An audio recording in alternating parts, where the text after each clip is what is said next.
Juara Pilkada era Corona. Tadi kita berbincang dengan dua orang yang berani melawan keluarga presiden. Yang jelas hasil quick count yang menang adalah di Kota Solo putra presiden dan di Kota Medan menantu presiden.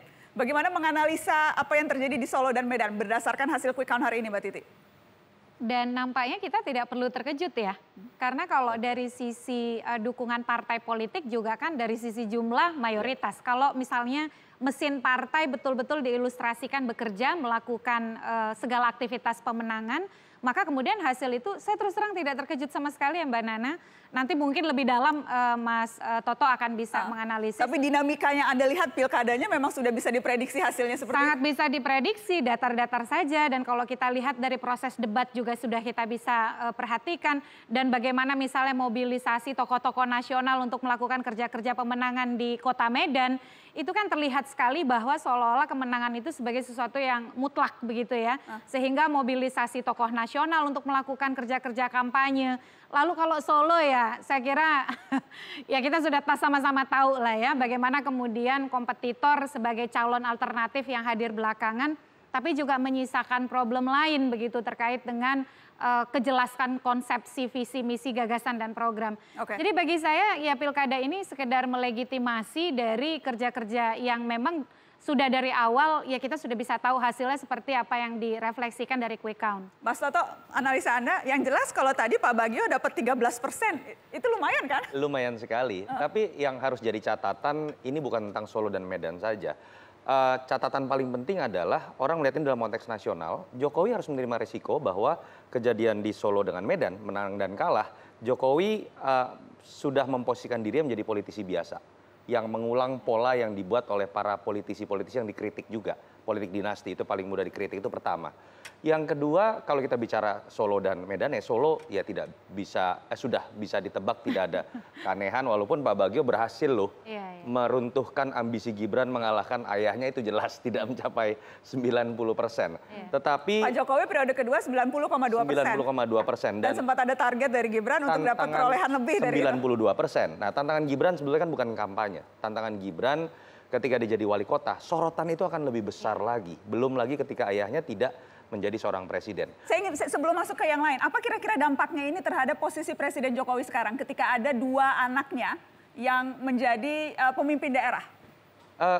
Kalau dalam konteks hubungan tata negara pemerintah pusat dengan pemerintah daerah sebetulnya tidak terlalu besar ya, karena ini bukan daerah selevel provinsi juga atau Jakarta begitu. Dari segi persepsi politiknya? Nah, itu yang akan terus menjadi embel-embel tadi. Yang saya lihat akan menjadi tato permanen buat Jokowi adalah dia akan lihat sebagai politisi biasa. Terobosan-terobosan yang selama ini diperlihatkan oleh beliau sebagai kelas menengah yang masuk politik tanpa embel-embel elit partai akan sulit untuk ditunjukkan kembali. Orang akan melihat dia dengan embel-embel politik dinasti tadi. Medan sedikit menjadi catatan sepertinya mengulang kembali bagaimana politik yang saya harus katakan keburukan politik ini seringkali terjadi di Medan. Dari kasus korupsi, partisipasi pemilih paling rendah. Lalu kemudian sekarang masyarakat dipaksa disuguhkan oleh bagian dari kekuasaan nasional melawan incumbent yang juga disurvei tidak baik. Bahkan naik hanya karena wali kotanya masuk penjara. Ini yang menurut saya menyedihkan.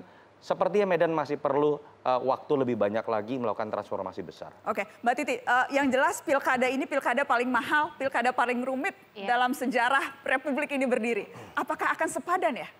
Dan juga paling berisiko. Saya terus terang melihat pengorbanan tenaga, biaya, pikiran, segala energi sebenarnya kurang sepadan. Karena kenapa? Problem klasiknya masih muncul, padahal selalu dijanjikan ini pilkada bersejarah di tengah situasi pandemi, maka akan melahirkan pemimpin transformatif yang membawa keluar daerah, keluar dari masa krisis. Tapi ternyata calonnya kan serupa dengan yang sebelum-sebelumnya.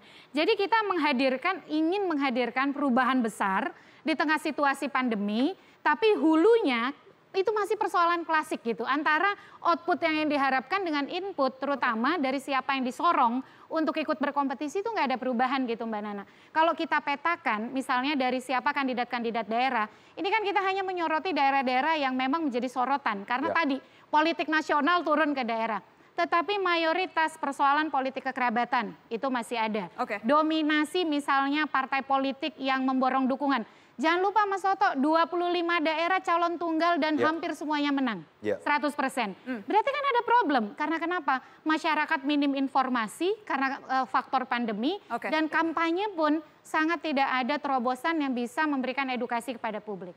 Mas Toto, singkat silakan. Iya, ini kan analisnya manfaat mudarat aja gitu ya. Manfaatnya jelas tadi Mbak Titi udah mengatakan tidak ada yang didapatkan hal-hal baru. Bahkan jujur money politik lebih menggila.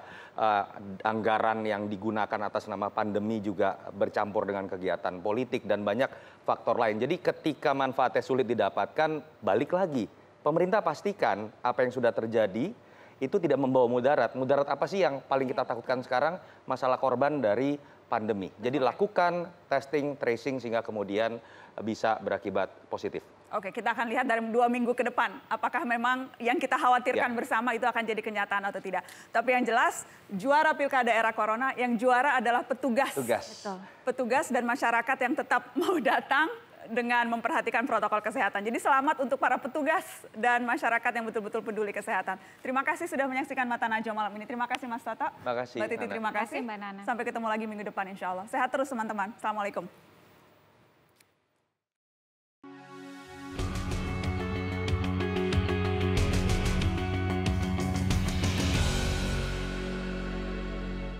Politik pada akhirnya niscaya selalu jadi panglima.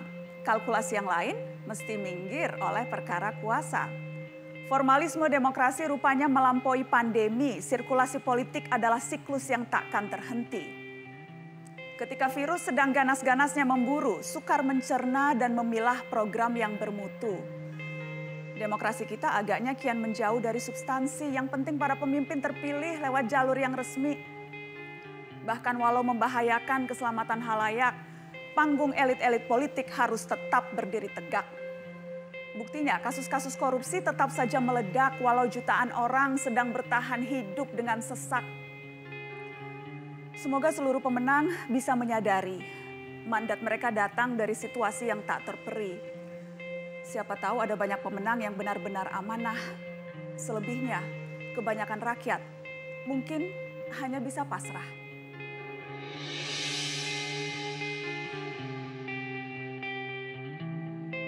Dengarlah nyanyi sunyiku, bait risauku, rindu terpendamku, menyala dalam hayatku, duka padamu, duka padaku, saling lebu.